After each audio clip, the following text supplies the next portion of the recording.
This lecture is in two parts, and both parts will cover crystallinity. So we're going to talk about crystallinity in polymers.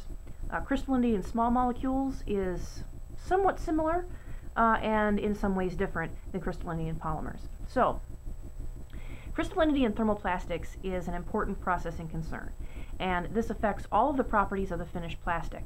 So if you have a material that has the ability to crystallize, it is something you have to understand for proper processing and post-processing of any thermoplastic that you're looking at.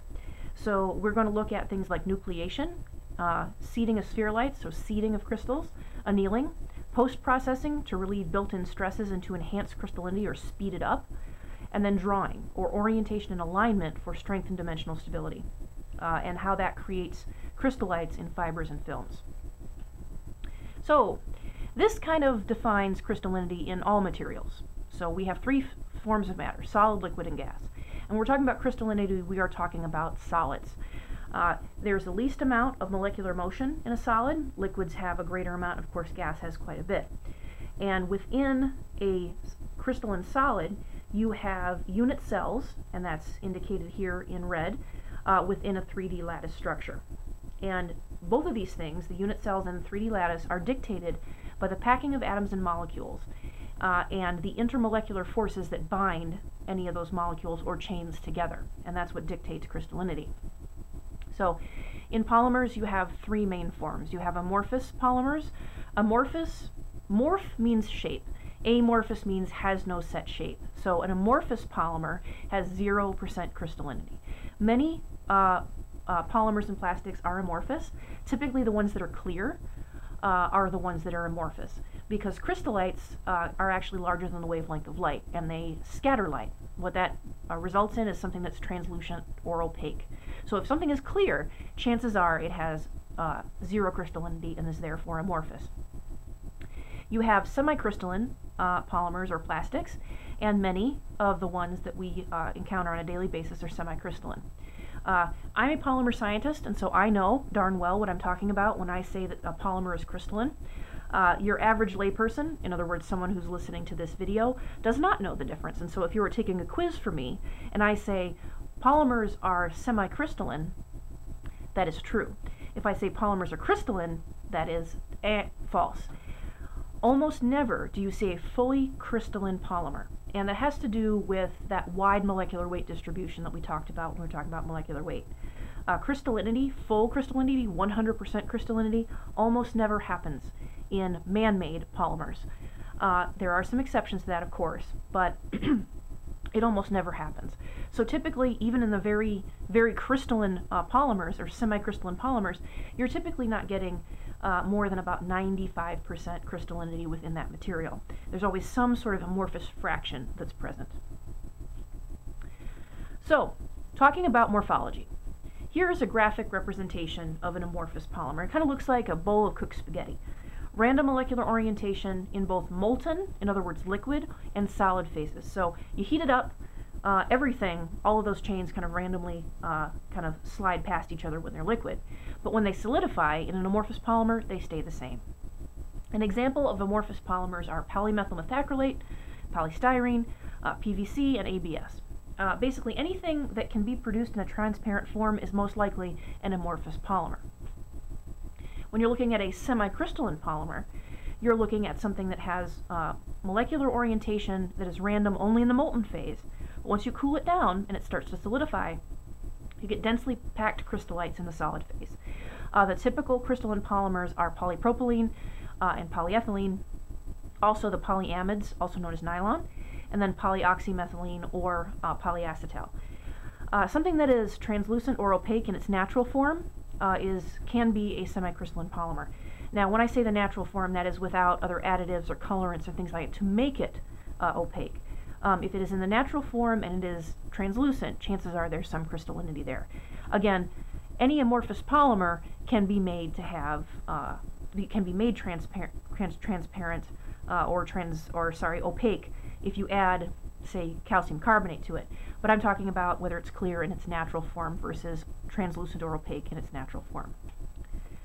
So if you're looking at an actual polymer crystal conformation, the unit cell borders are shown here, but the chains themselves extend well past that unit cell border because they are such large molecules. When you are looking at the effect of crystallinity on the general properties, this is where you see the differences. This is also a really good table to study for the purpose of an exam. So for an amorphous plastic, this doesn't have a discrete melting temperature because it doesn't have crystallites. Instead, it softens over a wide range of temperatures. Also, it has a lower specific gravity because crystals are dense. These don't have crystals, so they're less dense. In other words, lower specific gravity. They tend to have lower tensile strength and lower tensile modulus. They are more ductile, in other words, they are more flexible, and they have better impact strength. They tend to have lower creep resistance, and they tend to be transparent. They tend to have higher dimensional stability than the semicrystalline plastics. They have lower fatigue resistance. They bond very well using adhesives and solvents. Lower chemical resistance and resistance to stress cracking, and they tend to be used only for structural applications, not for bearing or wear. In other words, anything having to do with dimensional stability here or strength is lower for an amorphous plastic. The reason why semicrystalline plastics have higher creep resistance, higher tensile strength, is because those crystallinity act as physical crosslinks. And those physical crosslinks increase the strength of the whole material. So for semicrystalline plastics, you see a distinct and sharp melting point. And the reason you see that is because those crystallites melt at one specific temperature. They have a higher specific gravity because the chains themselves packed closer together and they make for a denser material. Also, that packing in those crystals give it a higher tensile strength and tensile modulus.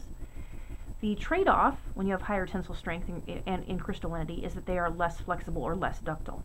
And they also have poorer impact strength. They tend to be a little more brittle. They have higher creep resistance. They tend to be translucent or opaque, again, because those crystallites are actually larger than the wavelength of light. So if a light beam is passing toward it, it will bounce off and will result in a translucent or opaque material. These have lower dimensional stability, especially when you're close to their melting point. They have higher fatigue resistance. It is difficult to bond these using adhesives and solvents because you have to break down the crystallites, whereas you don't have to break down the crystallites in an amorphous material. They have higher chemical resistance and resistance to stress cracking, and they are good for applications that require bearing and wear, as well as for structural applications. This is a nice graphical representation of things like commodity engineering and performance, increasing crystallinity, increasing performance, and so I like to put this in here.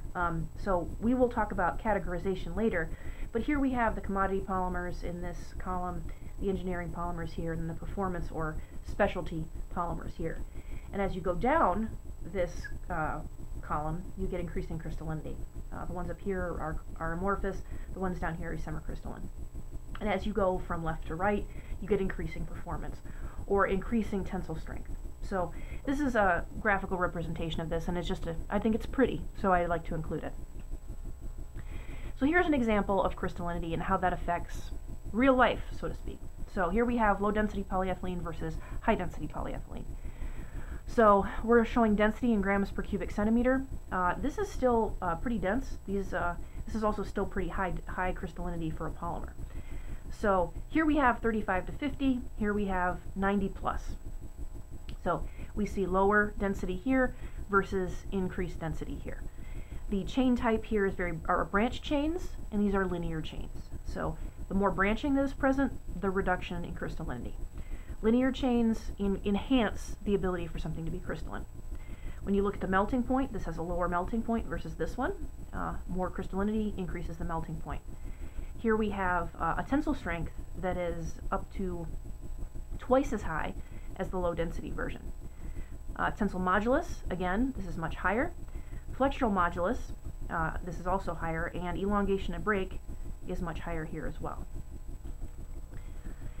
Here is a graphical representation of sort of the form of the same polymer at different molecular weight. So as your crystallinity increases and your molecular weight increases, you get different form of the same polymer. So at low molecular weight and low crystallinity, we tend to get a liquid. As we increase molecular weight but our crystallinity remains low, we get soft waxes, tough waxes, or brittle waxes. And as we continue our molecular weight up into really the thermoplastic type region, we start to get some brittle materials, but you reduce crystallinity, you get softer materials. This is where you get kind of conventional type materials, linear type materials, and your density tends to increase as your molecular weight increases and your crystallinity increases. There are various stages of crystallization. In the first stage, you have to form a crystal, and so you have to nucleate a crystal. So nucleation is just formation of a center around which chains can lay themselves down in order as they cool.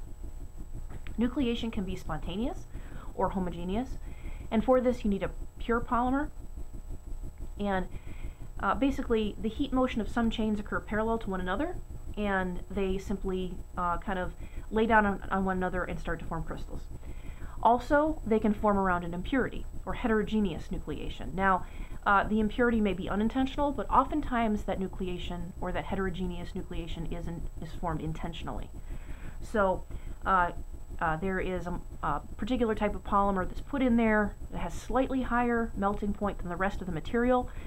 In other words, it remains sort of solid as the rest of it is liquid. As you're cooling everything down, it solidifies quicker, and then chains begin to lay down on that and then form crystals faster. Whether you have homogeneous nucleation or heterogeneous nucleation, the driving force is the reduced free energy of chains. They diffuse from the melt or solution, and then they orient themselves around the nucleation center.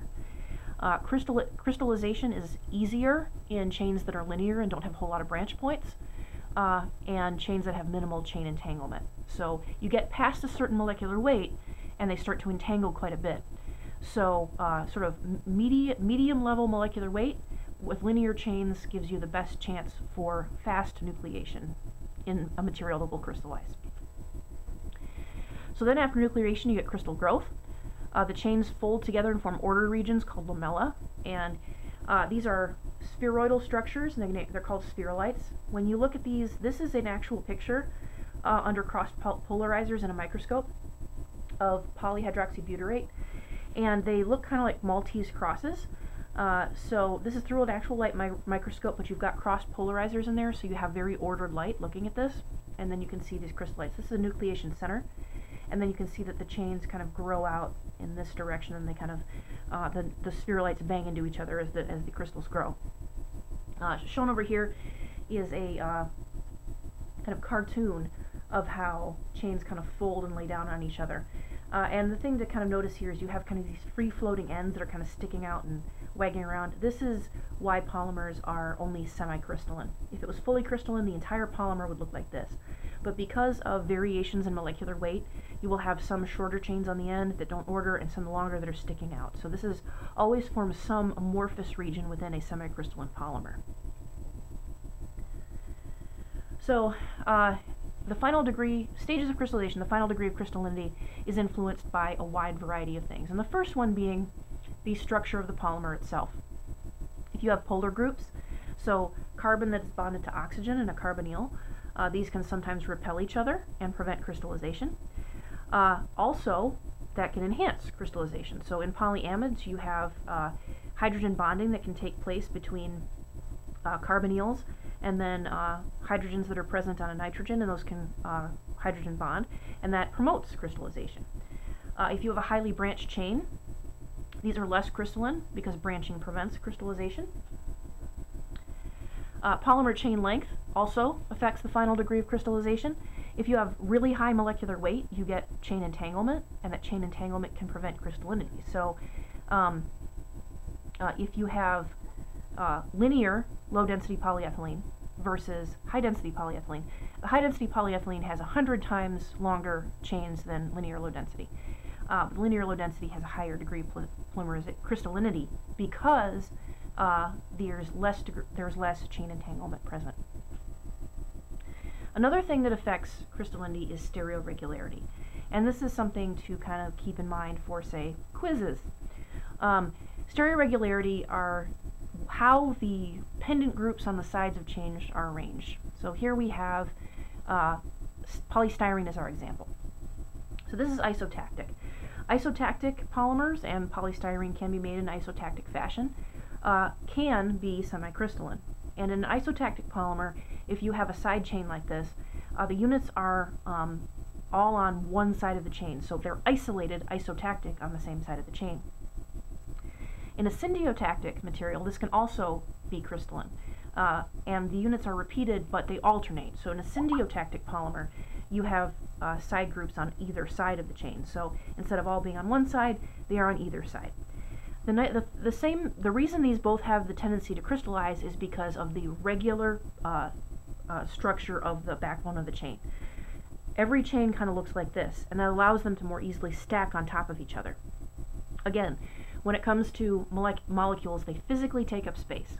They physically have to interact with each other to react. They physically have to interact with each other to crystallize. So if it's easier for them to interact with each other to crystallize, then they are more likely to crystallize. The other type of stereoregularity, which is really no stereoregularity, is atactic, or and these tend to be amorphous. There's no particular order to the units on the backbone. You might have some on one side, and there's some on the other, but there's no particular order. So this prevents crystallinity. So if you have an atactic polymer, it tends to be amorphous. So we see our little stop sign right here. So this concludes this portion of the crystallinity video. We will pick this up again in the second half. Thank you.